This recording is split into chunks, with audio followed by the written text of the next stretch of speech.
Menurut Ustadz, baca Yasin malam Jumat bid'ah. Jadi sebaiknya kita baca Yasin itu kapan? Nah, pertama gini, membaca Quran itu sesuatu yang baik ya.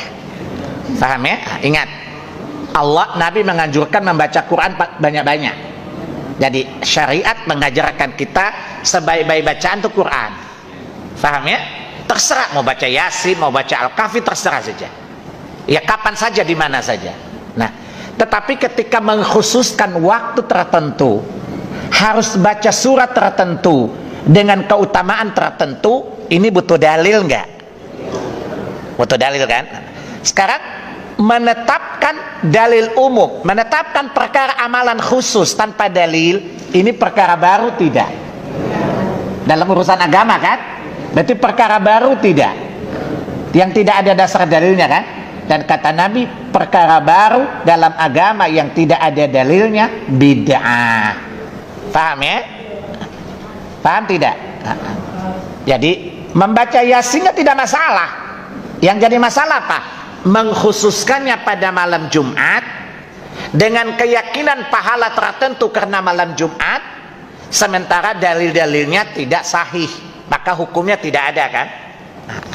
Karena hukumnya tidak ada, maka menetapkannya dengan tidak ada dalil, berarti dalam hadis namanya membuat perkara baru, namanya ihdaats.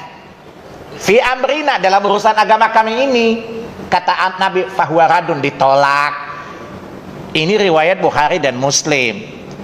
Pada riwayat Muslim dari jalur Jabir bin Abdullah radhiyallahu an, kata Nabi, kullu muhdatsatin, setiap perkara baru itu bid'ah. Wa kullu bid'atin dalalah, dan setiap bid'ah itu sesat. Wa kullu dalalatin finnar.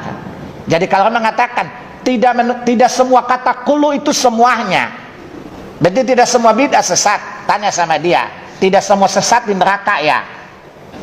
Kan kata Nabi, kullu dalalat kullu dalalatin finnar, seluruh kesesatan di neraka. Berarti tidak semua sesat di neraka. Sesat mana yang gak neraka? Tanya. Paham ya? Jadi cara menjelaskannya gitu. Ini bid'ah loh, ya marah lah dia udah dibid'ahin. Tapi menjelaskan secara ilmiah. Nah, kemudian kedua, kita belajar kalau misalnya ada orang menyampaikan sesuatu, jangan tuduh dia memecah belah. Kan itu bentuk semangat dia menjaga agama ini dari penyimpangan kan?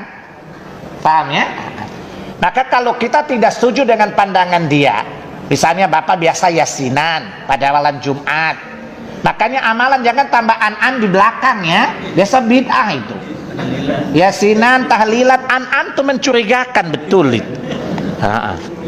Misalnya bapak meyakini enggak bid'ah, jalanin aja tanpa harus mencaci maki yang membid'ahkan kan? Paham ya? Karena apa? Ini sama spiritnya, hanya untuk menjaga agama. Berbeda itu hal yang sunnatullah. Yang bikin perpecahan bukan yang bilang bid'ah. Yang bikin perpecahan tidak bijaknya kita bersikap terhadap perbedaan. Saya tanya, Mas, kalau ini kan tidak ada dalilnya.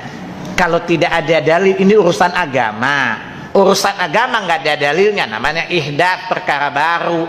Kata Nabi bid'ah. Dia punya kepentingan apa? Nggak punya kepentingan apa-apa kan? Tapi antum yang menentang ngotot, pasti ada kepentingan kan? Ini pasti ujung-ujungnya nih besek nih.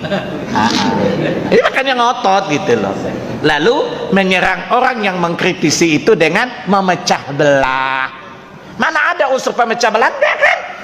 Cuman menyampaikan, ini pendapat saya, dalilnya begini, ini begitu. Paham? Tidak ada yang bermaksud menerangkan lalu memecah belah. Yang memecah itu yang meresponnya dengan cara yang tidak ilmiah, bantah dengan ilmu lagi. Nanti umat memilih, oh saya ikut pakai ini, bukan si Salim itu. Paham? Silakan ikut Pak Kiai, tapi kalau ketemu Salim, assalamualaikum Pak Salim. Paham? Antum percaya Pak Salim, ketemu Pak Kiai tadi, assalamualaikum Pak Kiai, insya Allah tidak memecah belah kok. Paham? Persoalannya kan banyak ustadz suka mengagitasi, begitu jawabannya nggak ilmiah lagi. Ya? supaya gampang dipercaya oleh orang awam, itu Wahabi, hati-hati dengan Wahabi. Ya, jawab aja, Wahabi emang masalah buat Allah. Ada yang pernah nanya, Pak Salim ini Wahabi ya? Iya, emang masalah buat Allah. Sejak saat itu nggak berani nanya Wahabi lagi.